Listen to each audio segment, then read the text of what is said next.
শেষ ট্রেনটা অনেক আগেই স্টেশন ছেড়ে চলে গেছে, অথচ হ্যানিগ্যানকে যেভাবেই হোক বাড়ি ফিরতেই হবে। এমনকি সম্ভব হলে হাঁটা পথেও তাতে ভোর হয়ে যাক, তবু বাড়ি ফিরবে, সেটা তার প্রতিজ্ঞা। হঠাৎ তার নজরে পড়লো ইয়ার্ডে একটা খালি গুডস ট্রেন দাঁড়িয়ে আছে, কিন্তু ওঠার চাকাগুলো যে এখনই আবার সচল হবে সেরকম কোনো লক্ষণ দেখতে পেল না সে। তার কপালে রেখা দেখা দিল, এখন উপায়? হঠাৎ সেটা চলতে শুরু করতেই হাঁপ ছেড়ে বাঁচল, আর সে আশার আলো যেন দেখতে পেল। লাফ দিয়ে তাতে চড়ে বসলো হ্যানিগ্যান। রাতের কুয়াশাচ্ছন্ন অন্ধকার জমাট বাঁধছে একটু একটু করে। সূর্য ডোবার সঙ্গে সঙ্গেই তাপ কমতে শুরু করেছিল, ঠান্ডা পড়ছিল। এখন ঠান্ডা যেন আরো বেশি জাঁকিয়ে বসেছে। হ্যানিগ্যানের পরনে বহু ব্যবহৃত ধুলোমলিন একটা জ্যাকেট, তাপ্পি মারা প্যান্টটা। গুডস ট্রেনে লাফ দিয়ে উঠতে গিয়ে নতুন করে আবার ছিঁড়ে গেছে, তার মানে আবার তাপ্পি দিতে হবে। সেই সঙ্গে হাঁটুটাও ছড়ে গেছে অনেকখানি, কিন্তু তার সেদিকে কোনো ভ্রুক্ষেপ নেই। লোহা আর কাঠের মেঝেটায় ধুলো ঠিক ঠিক করছে, সেই সঙ্গে জমাট অন্ধকার কালো পিচের মতো। মাথার উপর কুয়াশায় ঢাকা উন্মুক্ত আকাশ, তবে আকাশটা কুয়াশায় ঢাকা পড়ে যাওয়ার দরুন আকাশ বা তারা কিছুই দৃশ্যত নয়। কিন্তু সে বেশ ভালো করেই জানে যে প্রকৃতির নিয়ম মতো মাথার উপরে আকাশ থাকবেই। যে আকাশের দিনের বেলায় সূর্য দেখা যায়, রাতে চাঁদ এবং তারাদের হাট বসতে দেখা যায়, আর সেই সূত্র ধরেই সে দেখছে আকাশ। মাঝে মাঝে স্টেশনের ল্যাম্পপোস্টের সাদা আলো অস্পষ্টভাবে ওয়াগানের ভেতর এসে পড়ছে, তখন অন্ধকারটা একটু যেন কম বলে মনে হচ্ছে। লোহার পাতের মেঝে আরো বেশি ঠান্ডা লাগছে, অথচ না বসে উপায় নেই। ঠায় দাঁড়িয়ে থাকতে গিয়ে পা ব্যথা করছে, তার উপর হাঁটু ছড়ে যাওয়ায় যন্ত্রণাটা আরো বেশি অনুভব করছে সে। মেঝেতে বসে হ্যানিগ্যান হাঁপাতে লাগলো, হাঁ করে নিঃশ্বাস দিতে থাকলো। এই শীতেও জ্যাকেটের ভাঁজে ভাঁজে অনুভব করলো তার সারা শরীর স্যাঁতস্যাঁতে ঘামের স্রোতে ভেসে যাচ্ছে, সারা শরীরে ক্লান্তির অবসাদ। কেন এই অবসাদ? এসবের কারণে কি? স্নিকি পিট। গুডস ট্রেনের চলার গতি বাড়ছে, একটু পরেই দুরন্ত গতিতে ছুটে চলল। লাইট পোস্টের অস্পষ্ট আলোগুলো যেন সোহাগ ভরে হাত মিলিয়ে তৈরি করেছে মৈত্রী বন্ধনের এক বিরাট শিকল। কিন্তু এখানে কার সঙ্গে মৈত্রী বন্ধনে আবদ্ধ হবে সে? সবকিছু মিলিয়ে ভীষণ একা নিঃসঙ্গ বোধ করলো। কি যেন একটা তাকে তাড়া করে নিয়ে চলেছে। ট্রেনের যান্ত্রিক আওয়াজটা যেন দৈত্যর মতো গজরাচ্ছে আর জানান দিচ্ছে তার বেঁচে থাকার আয়ু আর খুব বেশি নেই। তবে কি সে ভয় পেয়ে গেছে? হ্যানিগ্যান ওয়াগানের দেয়ালে ঠেসান দিয়ে বসে বুকে সাহস আনার চেষ্টায় কাঁধ ঝাঁকালো। সাড়া আছে কিনা দেখার জন্যই নিজেই নিজের গায়ে চিমটি কাটলো এবং নিজেই নিজেকে ধিক্কার দিল, যত সব ছেলে মানুষই। এটা কি তার ভয় পাওয়ার বয়স, নাকি এখানে বাঘ ভাল্লুকের ভয় আছে? তবে কি ভূতের ভয়? কিন্তু তাই বা কি করে হয়? এটা তো একটা গুডস ট্রেন, ভূতেরা কেনই বা এখানে আসতে যাবে? আজ না হয় সে যাত্রীবাহী ট্রেনটা ফেল করে এই গুডস ট্রেনে উঠে বসেছে, তা না হলে এখানে মানুষের অস্তিত্ব না থাকারই তো কথা। আর ভূতরা তো মানুষকেই ভয় দেখায়, তাই গুডস ট্রেনে ভূতের আশঙ্কা করাটা বোকামো। তবে কি একটা তার অ্যালকোহলের প্রতিক্রিয়া, কিন্তু তাই বা কি করে সম্ভব? শহর ছেড়ে আসার আগে না হয় দু এক পেক হুইস্কি গলাকরণ করেছে, তাতে ক্ষতিটা কি হয়েছে? এর আগে এর চেয়ে বেশি মদ খেয়েছে সে, কিন্তু তখন তো কিছুই হয়নি। কিন্তু তার দেহটা হঠাৎ কুঁকড়ে গেল কেন? এ কি শীতের জন্য, নাকি এর পিছনে অন্য কোনো কারণ লুকিয়ে আছে, যে কারণে তার শিরা উপশিরায় টান পড়েছে, শরীরের সমস্ত স্নায়ুগুলো শিরশির করে উঠছে, দেহ কুঁকড়ে যাচ্ছে? এই অশুভ কথাটা মনে হতেই সে আবার থরথর করে কেঁপে উঠল। সত্য বড়ই নিষ্ঠুর, নির্মম। মিথ্যের সঙ্গে কখনোই আপোষ করে না, তাই বুদ্ধিমান লোকেরা সত্যকে মেনে নেয়, মান্য করে। তাই অন্যদের মতো হ্যানিগ্যানও এখন সত্যকে আর অস্বীকার করার চেষ্টা করল না। নিজের সব ভাবনা, সব কামনা বাসনা সত্যের কাছে সঁপে দিল। আজকে সন্ধ্যের সব ঘটনার কথা তার মনে পড়ে গেল এক এক করে। হ্যাঁ, শহর ছেড়ে আসার আগেই জেরির বারে গিয়ে সে মদ খেয়েছিল প্রাণ ভয়ে, না আনন্দে নয়। এক্ষেত্রে মিথ্যা সে বলবে না। হ্যাঁ, ভয়ে, সত্যিই ভয়ে। সেই ভয়টা সেই যে তার পিছু নিয়েছে, সেটা যেন আষ্টে পিষ্টে জড়িয়ে গেছে তার দেহের প্রতিটি অঙ্গ প্রত্যঙ্গে। আর এই ভয়টা এড়াতেই হ্যানিগ্যান এখন পালাচ্ছে। পালাচ্ছে প্রাণের ভয়ে, যে প্রাণটা তার অত্যন্ত প্রিয়, প্রাণটা খুব ভালোবাসে সে, প্রাণটাকে সে ছাড়তে পারবে না, আর কিছুদিন বাঁচতে চাইছে। জন্মালে মৃত্যু যেমন ধ্রুব সত্য, কেউ অস্বীকার করতে পারে না, তেমনি আবার প্রাণটাকে সহজে ছেড়ে দিতে পারবে সে একটাও খাঁটি সত্য। অস্বীকার করবে কি করে সে? হ্যানিগান শহরের নাম নাইভভিল, তবে এটাই যে শহরের আসল নাম কিনা সে জানে না, জানা থাকলেও মনে থাকতো কিনা জোর দিয়ে বলতে পারে না সে। তাই এই ধরে নিয়েছে এবং মনে রাখা নামগুলো সহজ হয়ে গেছে। তাছাড়া স্নেকি পিটের আরেক নাম নাইফ। নাইফ মানেই তো ছুরি, আর ছুরি মানেই তো মৃত্যুর হাতছানি। তাই যে শহরে স্নেকি পিট রয়েছে তার নাম নাইভভিল ছাড়া আর কি হতে পারে? এই পৃথিবীতে স্নেকি পিট দ্য নাইফের মতো নৃশংস খুনে খুব বেশি নেই। বাইরের লাইট পোস্টের দিকে দৃষ্টি সরিয়ে ভিতরে নিয়ে এলো হ্যানিগান। এই প্রথম সে ভালো করে ওয়াগানের ভেতরটা দেখলো, চোখ পিটপিট করে। আবছায়া অন্ধকারে ভালো করে দেখতে না পাওয়ার জন্য প্রথমে তার মনে হয়েছিল ওয়াগানটা বুঝি খালি, কিন্তু এ কি, বাস্তবে ঠিক তার উল্টো। চমকে উঠল সে, তার সমস্ত ভাবনা, অনুভূতি, খুশির আমেজ হঠাৎ নিমেষে উধাও হয়ে গেল। তার বুকটা কেঁপে উঠল, আর একবার অক্টোপাসের মতো ভয় তার চারপাশে ছড়িয়ে পড়তে শুরু করলো। আর তার সেই ভয়ের কারণ হলো তার মতো ওয়াগানটা খালি নয়, সে ছাড়াও আর একজন আছে সেখানে। হ্যানিগানের মুখোমুখি ওয়াগানের উল্টো দিকে লোহার পাতের দেয়ালে ঠেস দিয়ে বসে তাকিয়ে আছে হ্যানিগানের দিকে। তার চোখের চাহনি কেমন যেন ঘোলাটে, চোখের চাহনি অনেকটা কাঁচের মতো স্থির, অকম্পন, কোনো ভাবান্তর নেই। হ্যানিগানের এখন কেন জানি না মনে হচ্ছে লোকটা প্রথম থেকে ওখানে বসেছিল। অন্ধকারে তার চোখে পড়েনি, কিন্তু লোকটা তাকে ঠিকই দেখছিল ওভাবেই। তবে এখন হ্যানিগানের পালা। মাছ কাঁটা বাছার মতো লোকটাকে দেখছে সে। মাঝে মাঝে বাইরে চলমান লাইট পোস্টের আলোয় দেখতে পাচ্ছে লোকটাকে। লোকটা পৌর, মাথায় টাক, পরনে মলিন শতছিন্ন পোশাকের অবস্থা যাই হোক না কেন, লোকটার শরীর যথেষ্ট শক্তি সামর্থ্য, হৃষ্টপুষ্ট। তবে চোখ দুটি মরা মাছের মতো ফ্যাকাশে এবং স্থির, অকম্পন। ওয়াগানের চারপাশে একবার ভালো করে তাকিয়ে দেখলো হ্যানিগান। চাপচাপ অন্ধকার যেন বরফের মতো জমাট অন্ধকারের পটভূমিতে নড়ে চড়ে বেড়াচ্ছে। আর সেই জমাট অন্ধকারটা কেমন যেন অদ্ভুতভাবে একটা মানুষের চেহারার আকার নিচ্ছে একটু একটু করে। প্রথমে মনে হলো একটা কঙ্কাল, সেটার গায়ে রক্ত মাংসেরও লেশ নেই। তারপর বরফ গলার মতো জমাট অন্ধকারটা যেন একটু একটু করে ফিকে হয়ে আসছে। সেই ফিকে অন্ধকারে কঙ্কালের গায়ে কে যেন খাবলা খাবলা করে মাংস বসিয়ে দিয়েছে। কঙ্কালের চেনা অংশগুলো হাড়ের চিহ্ন ফুটে উঠেছে, সেখানে জমাট রক্ত ঠিক ঠিক করছিল। এর থেকে বোঝা গেল সেটা কঙ্কাল নয়, রক্ত মাংসের, কিন্তু জীবিত কিনা ঠিক বোঝা যাচ্ছে না। আর কি করেই বা সে চলন্ত গুডস টেনে উঠলো, সেটা একটা বড় রহস্য বলে তার কাছে মনে হলো হ্যানিগানের। এখানে অন্ধকারে কেউ বোধহয় একটার পর একটা রহস্যের জাল বুনে চলেছে, এবং আগের রহস্যময় ঘটনার সঙ্গে নতুন করে সৃষ্ট রহস্য একটা তালঘোল পাকাতে চাইছে। কিন্তু কেন এই বিভ্রান্তি? হয়তো কোনো অদৃশ্য শক্তি চায় না কোনো রহস্যরই সমাধান হোক, আর রাতের পর রাত ধরে এই গুডস ট্রেনটা মানুষের মতো আতঙ্ক সৃষ্টি করুক। অতি প্রাকৃতিক শক্তি যেখানে বাসা বাঁধুক, আর সেই ভয়ঙ্কর হরর দৃশ্যের অবতারণা করে খুনি পিট তার জঘন্য খুনের নেশা চরিতার্থ করে যাক একের পর এক। হ্যানিগান ভীষণ ভয় পেল। তার মুখে কথা নেই, জানে না সে ঘরে ফিরতে পারবে কিনা, অথচ ঘরে ফেরাটা তার খুবই জরুরি ছিল। সেখানে একটা জরুরি কাজ সেরে তার বাসগৃহ ছেড়ে চলে আসবে শেষবারের মতো। সেখানে থাকার কোনো ইচ্ছে তার নেই। ঘরটা যেন তাকে গ্রাস করতে আসছে, সেটা এখন তার কাছে মৃত্যুর হাতছানির সামিল। সেখানকার মাটি আঁকড়ে পড়ে থাকতে চায়। হ্যানিগান ভাবে যেখানেই হোক এই মৃত্যুপুরী থেকে বেরিয়ে তাকে যেতেই হবে।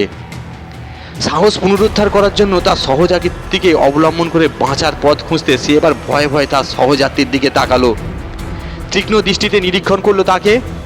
নিশ্চিত হলো এই ভেবে যে সে নাইফ নয়, পিট নয়, কারণ পিটের চেহারার সঙ্গে লোকটার কোনো মিল নেই। তবে প্রথম দেখে হ্যানিগান বুঝে গিয়েছিল এ লোক সে লোক নয়। তবু নিশ্চিত হওয়ার জন্য লোকটার দিকে অমন তীক্ষ্ণ দৃষ্টিতে তাকালো। তোমাকে প্রথমে দেখে আমি যে ভয়ঙ্কর ভয় পেয়েছিলাম তা আমি কখনো ভুলতে পারবো না। যাই হোক, এখন তুমি আমাকে যথেষ্ট আশ্বস্ত করলে বন্ধু। ভাবাবেগে আপ্লুত হয়ে হ্যানিগান বলে উঠল। তার সহযাত্রী উত্তর দিল, তবে শোনা যেত না, কারণ সেই মুহূর্তে গুডস ট্রেনটা হঠাৎ একটা লোহার ব্রিজের উপর উঠে পড়ায় গম গম যান্ত্রিক শব্দে সহযাত্রীর উত্তর শোনার কোনো সম্ভাবনাই ছিল না। তবে তার স্থির অকম্পন কাঁচের চোখ দুটো হ্যানিগ্যানের চোখের সামনে ভাসতে থাকলো। দক্ষিণ দিকে যাচ্ছ তাই না? হ্যানিগ্যান জিজ্ঞাসা করলো। সহযাত্রী ঘাড় নেড়ে সম্মতি জানালো কিনা অন্ধকারে ঠিক বোঝা গেল না। উত্তর পেল কিনা তা নিয়ে মাথা ঘামালো না। হ্যানিগ্যান নিজেই নিজের প্রশ্নে মশগুল। তখন নিজের থেকে সে আবার বলল, আমি ওদিকেই যাচ্ছি, আমার বাড়িটা ওইখানেই, একটা জরুরি কাজ সেরে আবার বেরিয়ে পড়বো বাড়ি থেকে। কারণ জায়গাটা মোটেই নিরাপদ নয়, বিশেষ করে স্নেকি পিটের নিষ্ঠুর খুনের নেশা কোনো জীবিত মানুষকে তিষ্ঠ হতে দেবে না এই অঞ্চলে। তাই অন্যদের মতো আমিও প্রাণের ভয়ে পালাচ্ছি, জানি না আমার শেষ ঠিকানা কোথায়। এই বলে হ্যানিগ্যান একটু থেমে দম নিল। ভয় যেন তাকে তাড়া করছে। সে যেন স্নেকি পিটের অস্তিত্ব এখনো অনুভব করছে। পিটের উপস্থিতি হ্যানিগ্যানের ঠুনকো সাহস যেন তার তাসের ঘরের মতো ভেঙে চুরমার করে গুঁড়িয়ে দেবে। এরপর আমি কি করব, কোথায় যাব, কিছুই ঠিক করিনি। এখন আমার একটাই লক্ষ্য, কোনো রকমে শহর ছেড়ে বেরিয়ে পড়া। পরের ভাবনা পরে ভাবা যাবে ক্ষণ। শহর ছাড়ার কথাটা ঘোষণা করার মধ্যেই হ্যানিগ্যান অনেকটা আশ্বস্ত হলো। কথাটা বলতে পেরে নিজেকে খুব গর্বিত মনে হলো তার। গুডস ট্রেনটা একটা শহরের সীমানা ছাড়িয়ে বা শহরতলির ভেতর দিয়ে ছুটতে শুরু করলো। এখানে শুধুই অন্ধকার, ঠিক ঠিক করছে ঘন কালো জমাট অন্ধকার। জমাট অন্ধকারের মধ্যে একটা অস্পষ্ট নড়াচড়া অনুভব করলো সে। হ্যানিগ্যানের মনে হলো নিজের কাছেই তার নিজের উপস্থিতি হয়ে উঠল স্পর্শ সাপেক্ষ। ওদিকে সে লক্ষ্য করলো তার সহযাত্রীটি তেমনিভাবে একই জায়গায় স্থির হয়ে বসে রয়েছে। তবে গুডস ট্রেনের ধাতব শব্দের সঙ্গে তার কানে ভেসে আসছিল ভারী শ্বাস প্রশ্বাসের শব্দ। লোকটাকে এখন আর তার ভয় লাগছে না। সে বুঝে গেছে তার কাছে সে ক্ষতিকারক নয়, তাই তাকে অন্ধকারে স্পষ্ট দেখা গেল না কি গেল তা নিয়ে তার মাথা ঘামাচ্ছে না সে। তার কাছে লোকটা জীবিত কিংবা মৃত দুই সমান। তবে সে যে একজন সঙ্গী পেয়েছে তাতেই সে তৃপ্ত। সে সঙ্গে একটি মানুষের উষ্ণ নিঃশ্বাস প্রতি মুহূর্তে তাকে আশ্বাস দিয়ে চলেছে সে আর একা নয় সেই ওয়াগানে, তার সঙ্গে আছে একজন টেকো যাত্রী। কিন্তু লোকটা কথা বলছে না, বোধহয় বোবা হবে। কথা না বলুক, কথা বলার মতো একজন সঙ্গী তো পাচ্ছে সে। তাই সে নিজের থেকেই মাঝে মাঝে কথা বলে যাচ্ছে, আর এভাবেই তাড়ানো যাবে বলে মনে করলো সে। তাহলে সে কি ভয় পেয়েছে? না না, কেন সে ভয় পেতে যাবে? নিজেই নিজের কাছে কৈফিয়ত দিল সে, আমি যে জন্য পালাচ্ছি তুমি কি সেই কারণেই পালাচ্ছ? সহজাতে এই প্রথম কথা বলল, তার কণ্ঠস্বরটা কেমন যেন অদ্ভুত ঠেকলো। হ্যানিগ্যান খেয়াল করার চেষ্টা করলো। হ্যাঁ, তার মনে পড়লো অনেকটা যেন স্নেকি পিটের মতো। কিন্তু ও, তুমি তাহলে নাইফের কথা শুনেছ? তার মতো হতভাগ্য তার সহযাত্রী নাইফের ভয়ে সেও ভীত সন্তুষ্ট। তার মতো একজন সহমর্মীকে সহযাত্রী হিসাবে পেয়েছে, মনে মনে খুব খুশি হলো সে। জানো বন্ধু, লোকটা একটু পাগল খুনে। সুস্থ মস্তিষ্কে কেউ অমন একটার পর একটা খুন করে যেতে পারে না। তুমিই বলো, কেউ পারে? তার প্রশ্নের উত্তরে মনে হলো এবারে বুঝে সে মাথা নিয়ে তার কথা সায় দিল। এমন সময় অদূরে একটা খামার বাড়ির আলো মুহূর্তের জন্য আবছায়াভাবে ওয়াগানের ভেতরে এসে পড়ায় সেই আলোই লোকটাকে অস্পষ্টভাবে দেখতে পেল হ্যানিগ্যান। তখনও লোকটা একইভাবে স্থির হয়ে বসে আছে। হ্যানিগ্যান ভাবলো লোকটা বোধহয় তার মতোই নাইফের ভয়ে আকণ্ঠ মদ খেয়েছে। সে যাই হোক, সে আবার এও ভাবলো তার কথাগুলো অন্তত শুনতে তো সে পাবে। হ্যানিগ্যান নিজের থেকেই আবার তার সঙ্গে কথা চালিয়ে যেতে থাকলো। ব্যাপারটা খুব বিশ্রী, বুঝলে বন্ধু। খবরে প্রকাশ, গত এক সপ্তাহে ওই পাগলা খুনেটা পরপর 4 জন নিরীহ লোককে খুন করেছে। এইসব নৃশংস খুনের খবর কাগজে বেরিয়েছে, তুমি দেখোনি? 4 জনকে এসে পিছন থেকে ছুরি মেরে খতম করেছে। পুলিশ ডাক্তার বলছে একটা সুস্থ মস্তিষ্কের লোকের কাজ নয়, অবশ্যই কোনো পাগলের কাজ হবে। জানো, আমার সব সঙ্গীরা গতকালই শহর ছেড়ে চম্পট দিয়েছে। তবে আমি তার ভয়ে মোটেই ভীত নই, আমিও পালাতাম না। কিন্তু এত সব কথা বলার পর সহযাত্রীকে আগের মতো একবারেই নীরব থাকতে দেখে হ্যানিগ্যান হঠাৎ নীরব হয়ে গেল। তবে তার কানে ভাসছিল ভারী নিঃশ্বাসের শব্দ। তাহলে লোকটা প্রচুর মদ গেলা ধরুন কি ঘুমিয়েই পড়ল? নিজেই নিজেকে প্রশ্ন করলো হ্যানিগ্যান এবার সরাসরি তার সহযাত্রীকে জিজ্ঞেস করলো, কি বন্ধু, খুব মাল টেনেছো বলে মনে হচ্ছে? দাঁত বার করে হাসলো সে। তেমনি আবার ঠাট্টা সুরে বলল, আরে লজ্জার কি আছে এতে? আমিও তোমার মতো প্রচুর মদ খেয়েছি, তবে তোমার মতো একেবারে আউট হয়ে যায়নি। যাকেন, আমি যা বলছিলাম, আমি কিন্তু পালাতাম না যদি না আজ বিকেলে নাইফের দেখা পেতাম। আবার বাইরের ল্যাম্প পোস্টের আলো ওয়াগানে ঠিক পড়তে হ্যানিগান দেখলো লোকটা যেন ঘাটটা একটুখানি কাত করলো, অনেকটা প্রতিবাদ করার মতো। তবে কি মাতালটা তার কথা অবিশ্বাস করছে? হ্যানিগানের রাগ হলো কথাটা ভাবতে গিয়ে। বিশ্বাস করো, আমি একটু বাড়িয়ে বলছি না। শহরের জেডির বার কোথায় জানো তো? ওই যে শহরের দক্ষিণে বড় রাস্তার ধারে জমজমাট জায়গা। আজ বিকেলে মদ খেয়ে সেই বার থেকে বেরোতেই হঠাৎ শোঁসো শব্দ করে আমার কানের পাশ দিয়ে কি যেন একটা বেরিয়ে গেল মনে হয়। চমকে উঠলাম। ঘটনার আকস্মিকতা কাটিয়ে ওঠার পরই রাস্তার চারিদিকে তাকিয়ে দেখলাম, কিন্তু তেমন সন্দেহজনক কিছুই চোখে পড়ল না। কিন্তু সামনে তাকিয়ে দেখতে গিয়ে শিউরে উঠলাম ভয়ে আতঙ্কে। আমার বুকটা কেঁপে উঠলো, গলা শুকিয়ে আসতে থাকলো। দেখি একটা ধারালো চকচকে ছুরি পড়ে রয়েছে সেখানে। আমার মাথা বরাবর ইঞ্চি তিনেক দূরে ছুরিটা একটা কাঠের থামে বিঁধে রয়েছে। ছুরির বাঁট তখনও কাঁপছিল। বাড়ি ফেরা হলো না আর। ভয়ে থরথর করে কাঁপতে কাঁপতে আবার সেই বারে গিয়ে ঢুকে পড়লাম। বেশ কয়েক পেগ হুইস্কি আবার গলার ধার করলাম। তারপর রাতে বাড়িতে স্টেশনে গিয়ে দেখলাম শেষ ট্রেন চলে গেছে। অগত্যা তখন এই চলন্ত গুডস ট্রেনে লাফিয়ে উঠে পড়লাম। সে কি ভয়ঙ্কর ঘটনা! যাই হোক, এই যাত্রায় বেঁচে গেলাম পাগল খুনের হাত থেকে। কথাগুলো এক নাগারে বলে একটা দীর্ঘশ্বাস ফেলল, কিন্তু পরক্ষণেই আঁতকে উঠল সে। কারণটা অজানা। এখন আমি শুধু পালাতে পারলেই বাঁচি। সহযাত্রী ক্রমাগত নীরবতা পালন করে অবশেষে অধৈর্য হয়ে হ্যানিগান তার দিকে এগিয়ে যেতে লাগলো। অসমান জমিতে গুডস ট্রেনটা ভীষণভাবে দুলছিল। ধাতব শব্দের কোনো বিরাম নেই যেন। সেই ধাতব শব্দ ছাপিয়ে হ্যানিগানের কণ্ঠস্বর শোনা গেল। কি হলো বন্ধু, মুখে একেবারে খুলু পেটে দিলে যে? কি ব্যাপার বলো তো?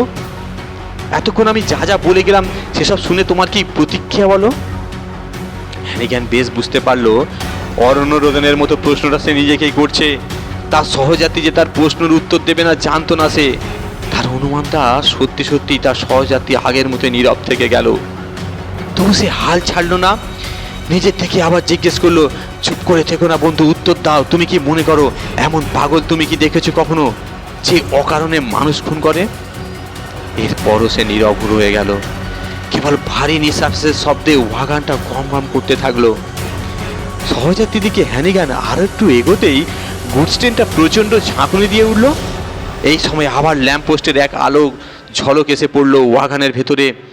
সেই প্রচণ্ড ঝাঁকুনিতে হ্যানিগানের সহযাত্রীর টাল সামলাতে না পেরে হঠাৎ হুমড়ি খেয়ে সামনে ঢলে পড়লো উপর হয়ে, মুখটা মাটির উপরে। হ্যানিগানের চোখের সামনে ভেসে উঠলো লোকটার পিঠ ভর্তি রক্ত, জমাট পাকিয়ে গেছে, কালচে হয়ে গেছে লাল রক্ত। ক্ষতস্থানে একটা বিশ্রী গর্ত যেন হাঁ করে রয়েছে। একটা ধারালো ছুরি বিঁধে আছে তার পিঠে। বাইরের এক ঝলক আলোয় কাঠের বাঁটটা চোখে পড়লো হ্যানিগানের। সহযাত্রীটা তাহলে মৃত? কখন খুন হলো? সে ওয়াগানের ওঠার আগেই? হ্যানিগান শিউরে উঠে দু পা পিছিয়ে এলো। নিজের মনে সে বললে উঠলো, কিন্তু তাই বা কি করে হয়? আমি যে পরিষ্কার শুনেছি লোকটার ভারী নিঃশ্বাস পড়ার শব্দ। কথাটা মনে হতেই আত্মচিৎকার করে উঠলো হ্যানিগান। লোকটা যে মৃত নিশ্চিত হয়ে গেছে সে এখন। হঠাৎ হ্যানিগানের খেয়াল হলো নিঃশ্বাস পড়ার শব্দটা যখন যেন তার কানে আসছে, তার সামনে থেকে নয়। এবার শব্দটা আসছে হ্যানিগানের ঠিক পিছন থেকে এবং খুব কাছ থেকে। ঠিক এই সময় গুডস ট্রেনটা ঝড়ের গতিতে কালো পিচের মতো অন্ধকার আর একটা ট্যানেলের ভিতরে ঢুকে পড়লো। ধাতব শব্দে কানে তালা লেগে যাওয়ার উপক্রম হলো হ্যানিগানের। অন্ধকারে হ্যানিগানের চোখ কাজ করছিল না। গুডস ট্রেনের ক্রমাগত তীব্র ধাতব শব্দে তার কানে তালা লেগে যাচ্ছিল। তাই এবার সে আর সেই ভারী নিঃশ্বাসের শব্দটা শুনতে পেল না। অনুভব কেবল টের পেল তার ঘাড়ের উপর একটা উষ্ণ নিঃশ্বাস। এবং তারপরেই হ্যানিগানের সারা শরীরটা কেমন যেন হিমায়িত হয়ে উঠল। তার শরীরের সব রক্ত বুঝি জমাট আকার ধারণ করলো। ধন্যবাদ বন্ধুরা, আপনারা সুস্থ থাকুন, ভালো থাকুন এই কামনাই করি।